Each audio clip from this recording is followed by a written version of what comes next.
Welcome back to second session on your topic income from house property. In last session we have discussed the fundamental concepts of income from house property, that is ownership, deemed ownership and special terms that are used in case of computation of annual rental value, and also we have discussed the applicability of or computation of house rent in case of composite rent. In this session we will start with determination of annual rental value. Determination of annual rental value or gross annual value. For this purpose, let us take an example and decide what will be the gross annual value. First step 1. Step 1 is, first step we have to compare municipal rental value with fair rental value. Out of these two, whichever is higher shall be considered for comparison to next step number 2. Suppose this is A, then step 2. In step 2 we have to compare A with standard rent. Out of these two, whichever is lower will be considered as expected rental value. In step 3 we have to compare this expected rental value with rent received or receivable. Out of these two, whichever is higher shall be considered as gross annual value. This is a fundamental principle for determining gross annual value. For example, municipal rental value, suppose it is given 50. Fair rental value, suppose it is given 60. Then out of these two, whichever is higher, that is 60. Then 60, suppose standard rent is 55. Then out of these two, whichever is lower, that is 55.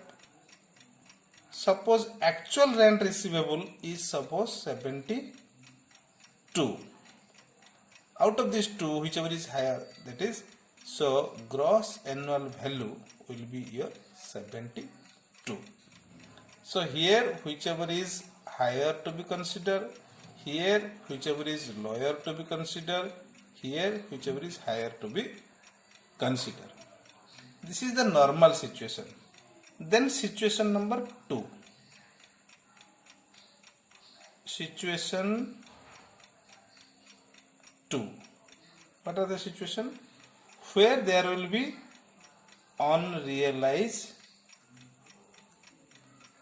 rent. Unrealized rent. Where there will be unrealized rent. Where there is unrealized rent, the same principle we have to follow. First we have to compare municipal rental value with fair rental value. Out of which whichever is higher to be considered for next step. Then we will compare it with standard rent. Whichever is lower to be considered for next step. Then this to be compared with rent received or receivable. Here rent received and receivable means rent received receivable here means actual rent received plus receivable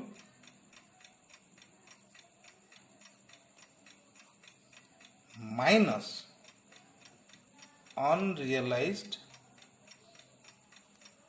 rent of current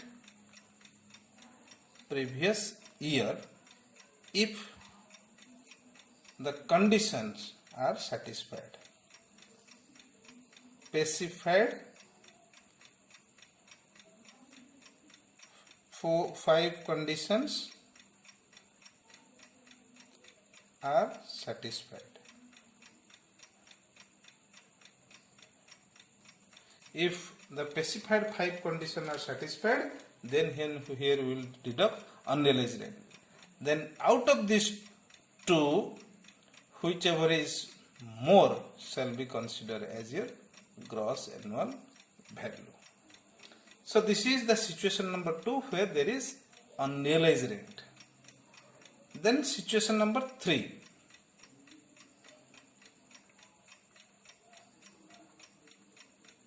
Situation number 3 where there is vacancy or loss due to vacancy.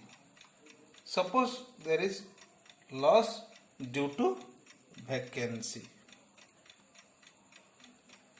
Here same situation, first we have to compare municipal rental value with fair rental value. Whichever is higher will be considered as, will be taken for next step standard rent. Whichever is lower will be your expected rental value. Then here we have to compare it with real rent or rent received or receivable for the entire year. Then whichever is higher shall be taken as expected rental value. Out of this, loss due to vacancy to be deducted, balance will be your gross annual value. So again I am repeating, in case of loss due to vacancy, we have to compare municipal rental value with standard and fair rental value. Out of these 2, whichever is higher to be considered, then with that amount standard rent to be compared, whichever is lower to be considered. Then with that amount we have to compare rent received receivable. This, out of these 2, whichever is higher will be expected rental value again, and out of that amount loss due to vacancy, that means rent because of the vacancy period or loss rent pertaining to the vacancy period to be deducted.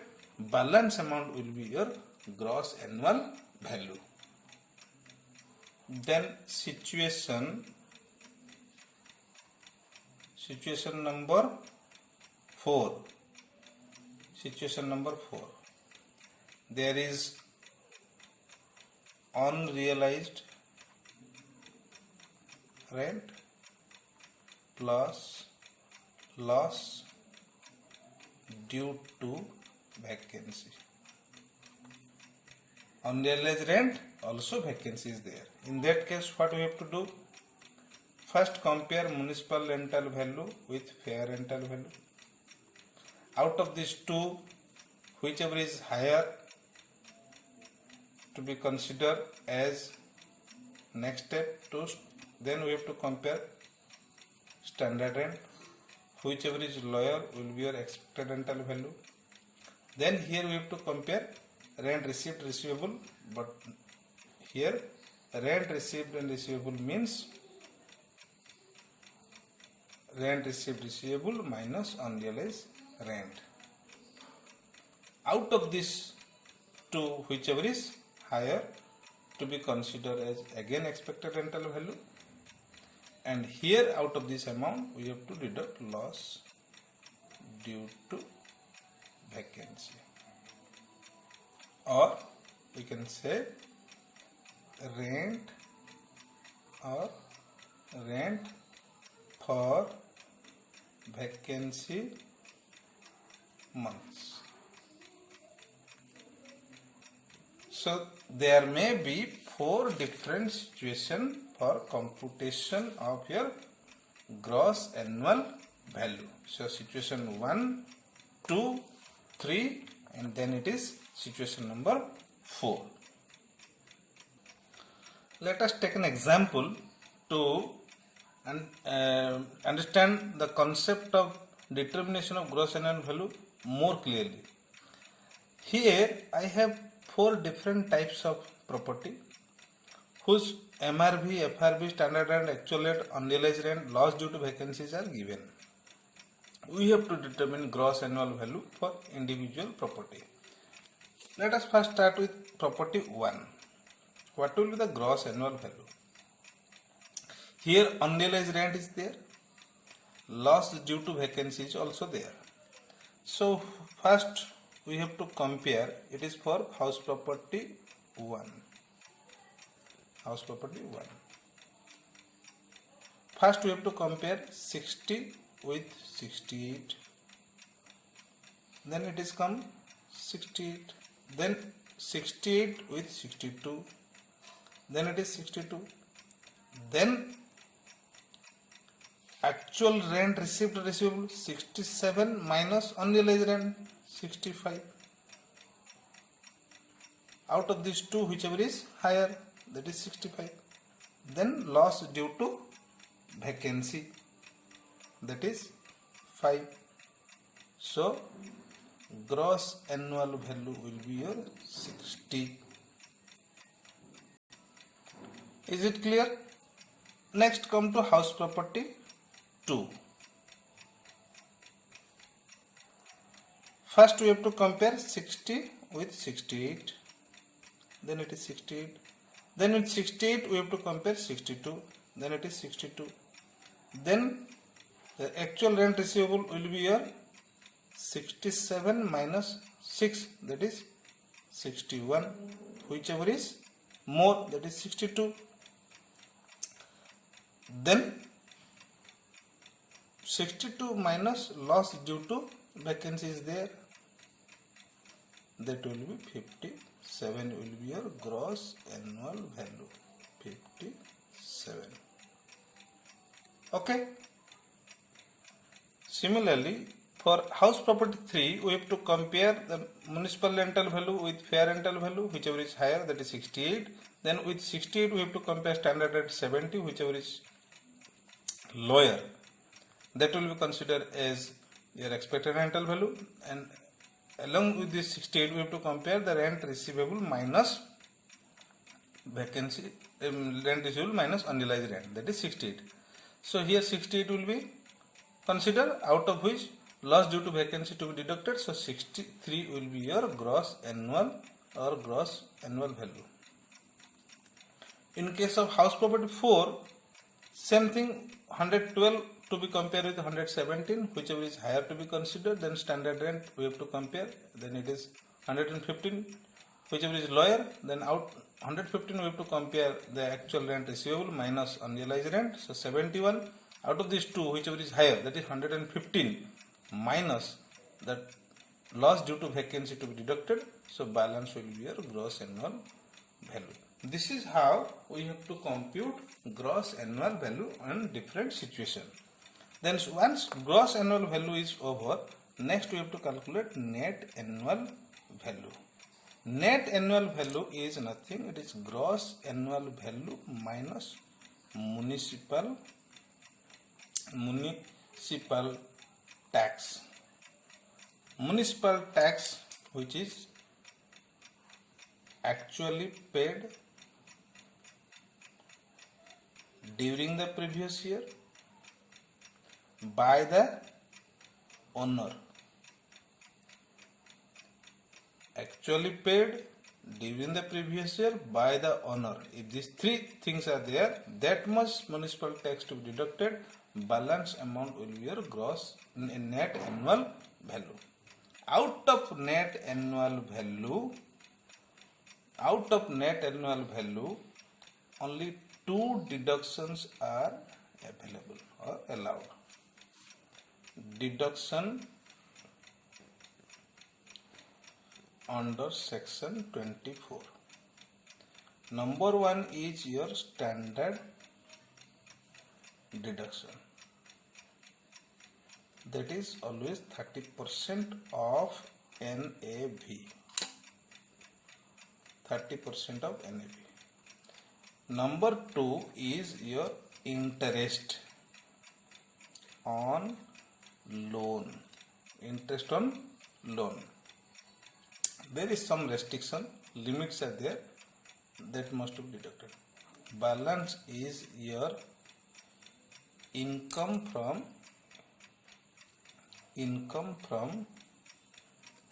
house property. So now we have to discuss. Standard deduction is all about 30% of NAV, so there is no need for discussion.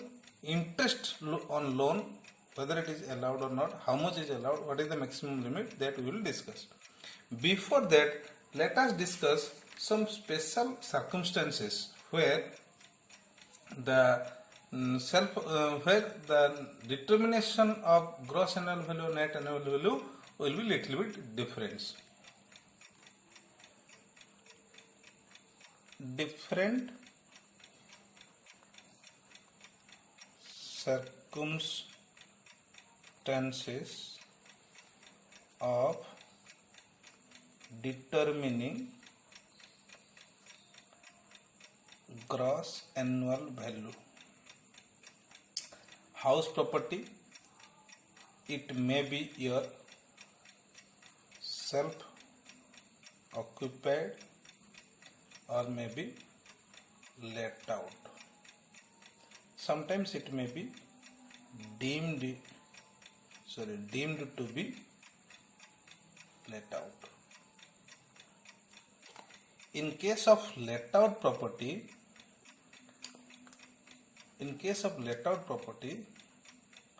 gross annual value to be determined as per previous discussion.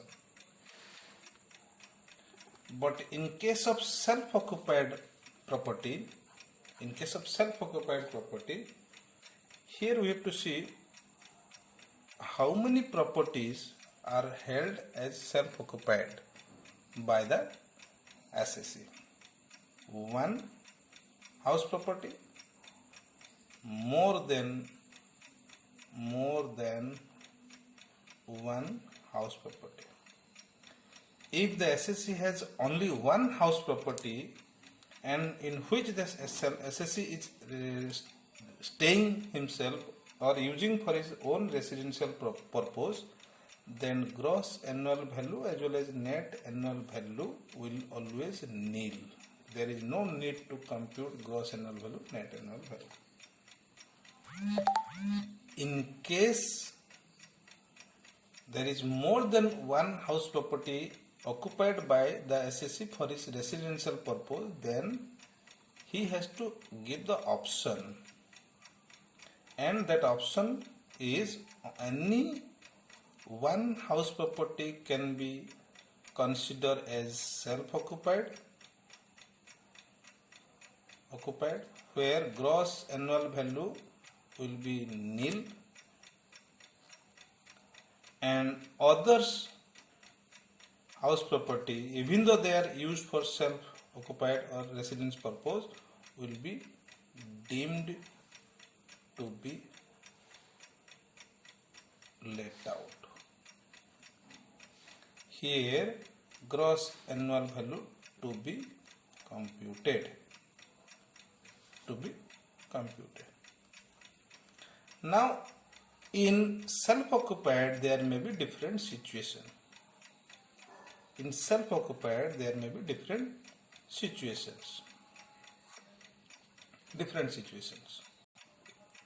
Situation number one.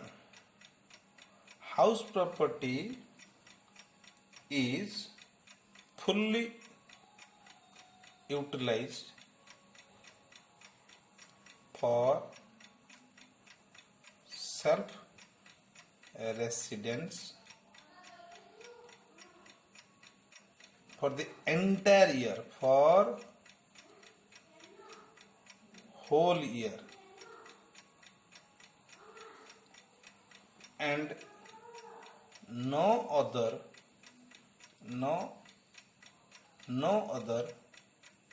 benefits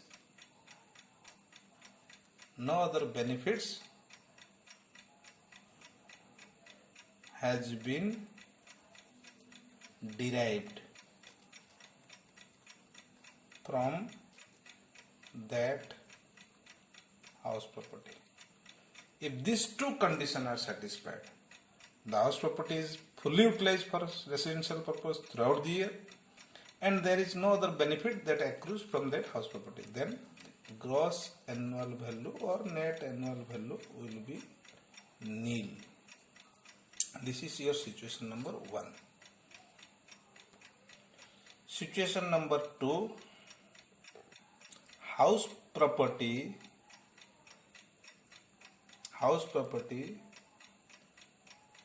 is not actually occupied by the SSC. House property is not actually occupied by the SSC. The reason is what? He has to stay at different place because of his business or profession or employment. He has to stay in different place for business, profession or employment. And out of that property, no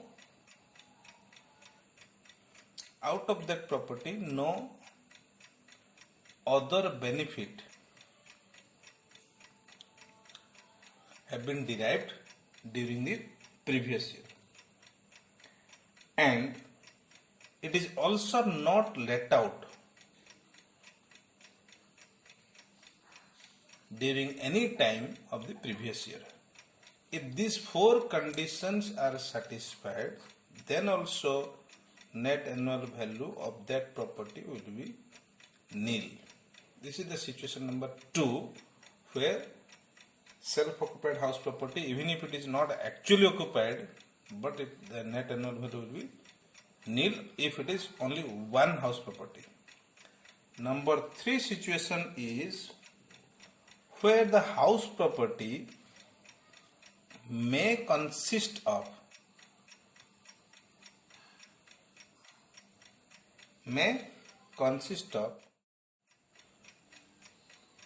two or more independent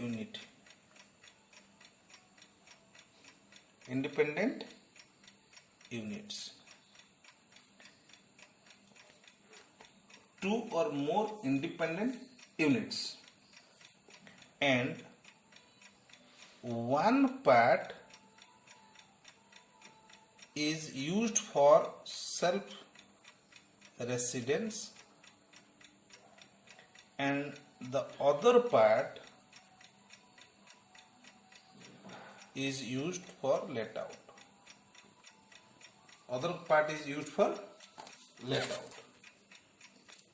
In that case, or there may be another situation, other part is remain vacant. In that case, the rule is that the part which is used as self-occupied, the gross annual value will be nil. The other parts which are let out will be considered as gross annual value to be computed. But if other parts are not actually let out, remain vacant, in that case, and remain vacant because of this reason, then also gross annual value will be nil. This is relating to rule where independent units are there. Units are independent. Then situation number 4. where house property is let out part of the year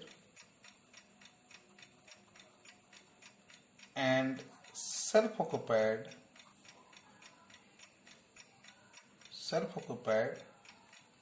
remaining part of the year. In that situation, the gross annual value shall be computed assuming let out for whole year.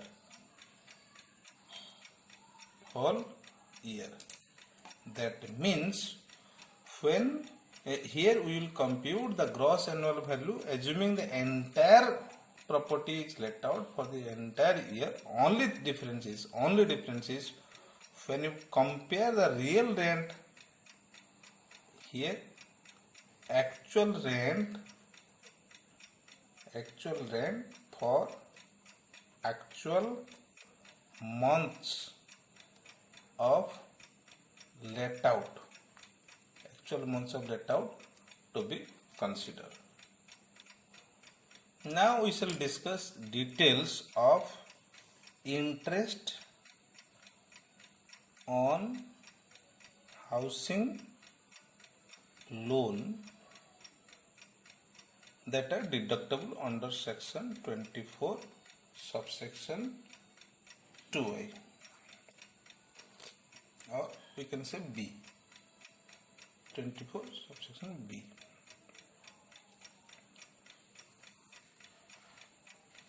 Here we have to first see that whether the loan is taken for let out property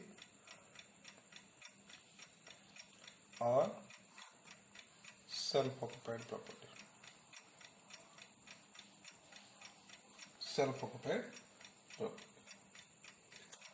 If it is let out property, actual interest paid or payable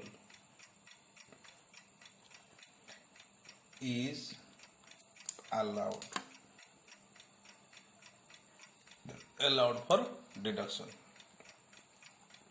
No maximum limit. Any interest amount that can be deducted from your net annual value minus standard deduction minus interest. No limit. There will be no limit. In case of self-occupied house property, here we have to see, here I am explaining, here we have to see self-occupied house property.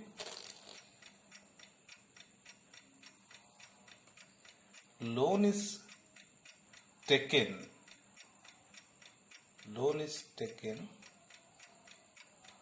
before 1/4/1999 or after 1/4/1999. If it is taken before 1/4/1999, then whatever may be interest, maximum 30,000 can be allowed as deduction.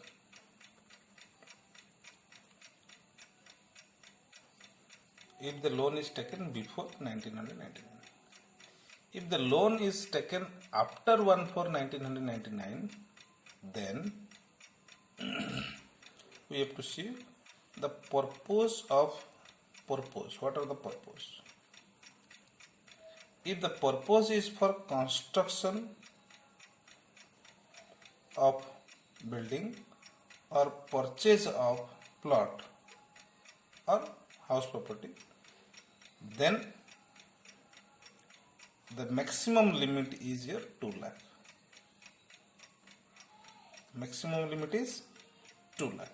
Maximum limit. But if the purpose is repairs, renovation, then maximum amount is again 30,000. This is the maximum limit. Let me again briefing the entire interest on housing loan.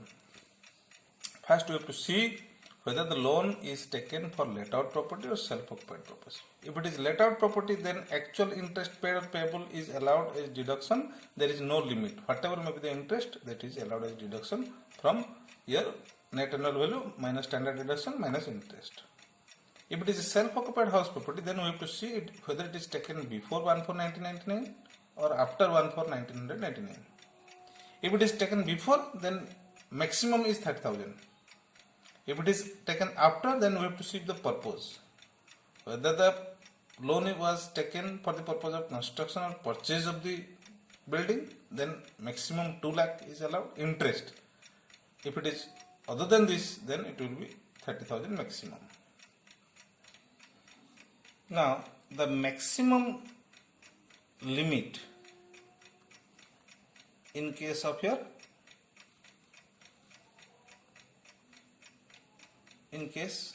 your self-occupied house property, maximum limit, that is either 2 lakh or 30,000. It includes pre-construction interest. Now, what is pre-construction interest? Pre-construction interest. It is the interest relating to the period of pre-construction. The pre-construction period may be from the date of commencement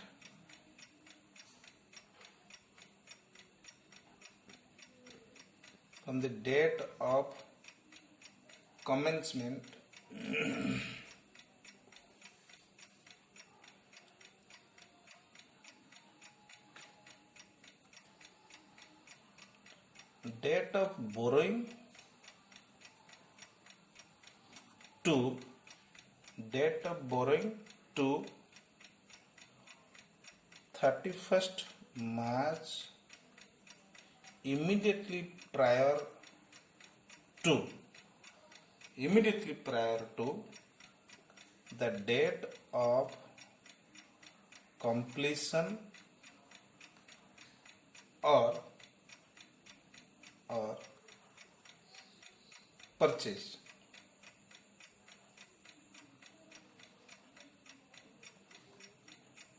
Or date of repayment of loan, whichever is earlier, shall be considered as a pre-construction period interest. Let me give an example. Suppose loan is taken on 1st April of 2006. Then construction suppose completes on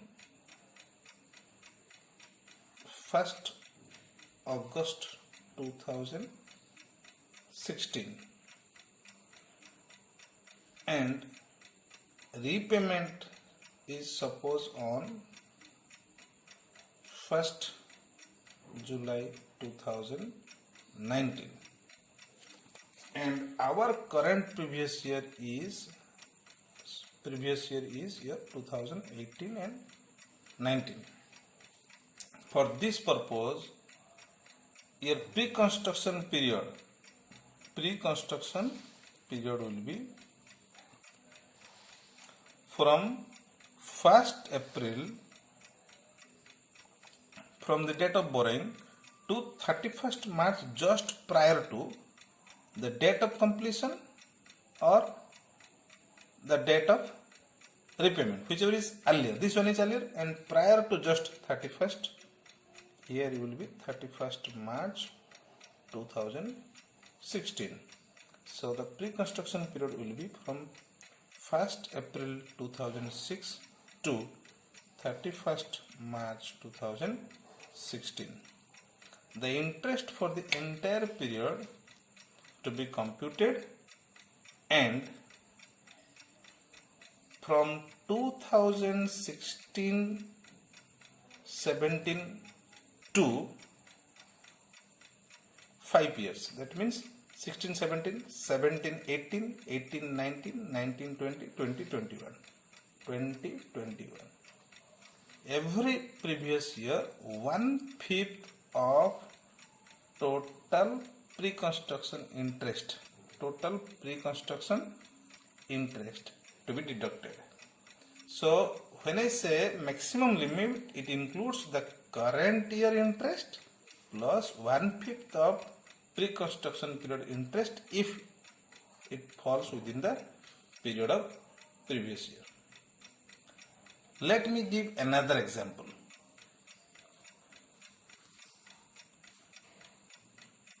Loan is taken on 1st April 2010. Construction is completed on, let's say, 31st March 2015. Loan repayment on, suppose, 15th January 2015. This is borrowing date.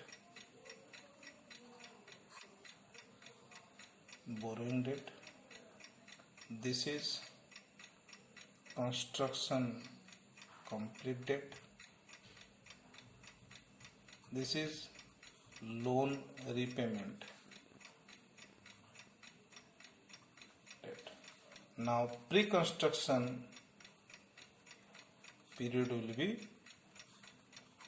be from 1/4/2010 to 31st March 2014. This much will be your pre-construction period. 1/4/2010 to 31st March 2014 will be your pre-construction period. That is from 10 to 11, 11 to 12, 12 to 13, 13 to 14. Only 4 years. Suppose loan amount is 1 lakh. Suppose loan amount is 3 lakh. Interest is 10% per annum. In current previous year, that is 2018 and 19, our interest will be 3 lakh into 10%, that is how much? 30,000. And pre-construction interest will be here 3 lakh multiplied by 10% into 4 years. So that is equal to 1,20,000. Out of 1,20,000, 1/5 will be allowed. 1/5 equal to 1,20,000 divided by 5. 5 to the 10, 5 for the 20, 24,000. Now it will start from which previous year?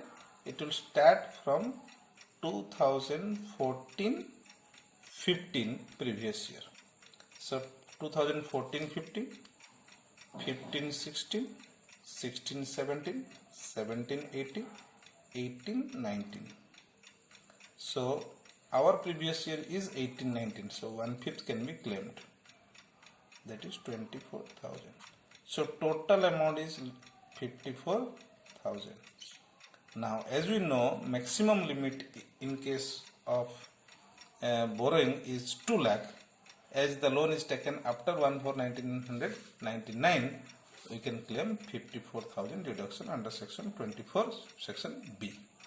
So this is all about your computation of income under the head income from house property. Few important points to be considered if you want to claim interest deduction under section 24, subsection B.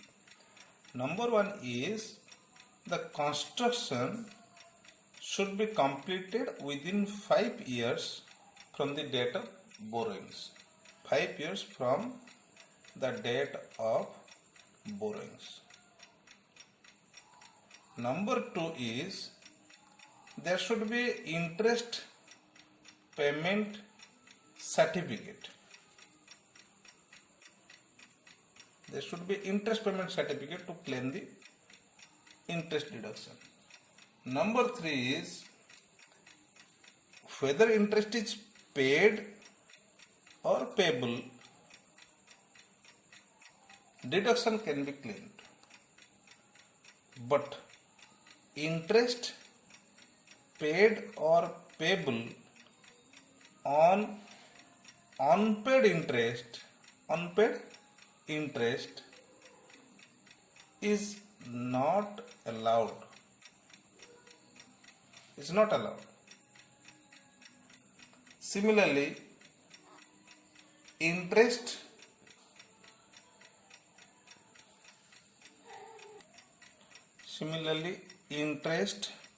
paid on loan taken for repayment of original loan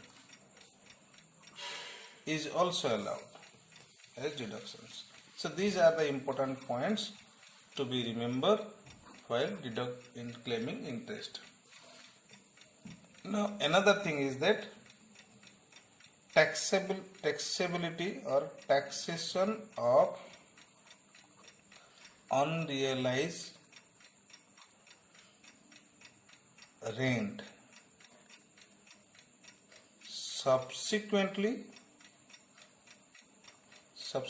recovered. Section 25A. Very simple. The previous year in which it is actually recovered out of the total amount, deduct standard deduction 30%, balance is taxable. And the same rule is applicable for